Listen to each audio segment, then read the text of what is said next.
عليكم ورحمة الله وبركاته. نحمد ونصلي على رسول الكريم. أما بعد، أعوذ بالله من الشيطان الرجيم. بسم الله الرحمن الرحيم. يا أيها الذين آمنوا كتب عليكم الصيام كما كتب على الذين من قبلكم لعلكم تتقون. جناب صدر حکم صاحبان، مسبقہ مربی اساتذہ اکرام اور آس پاس سے تشریف فرمائے مہمان نظام اور میرے دینی بھائی اور بہنوں، آج کے اس سالانہ پروگرام میں میرا موضوع سکن روزہ. روزہ اسلام کے 5 بنیادی ارکان میں سے ایک ہے.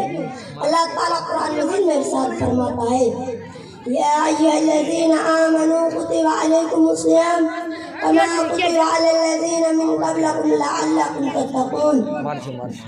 اے ایمان والو، تم پر روزہ فرض کیا گیا ہے جس طرح تم سے پہلے لوگوں پر فرض کیا گیا تھا، تاکہ تم تقوی اختیار کرو.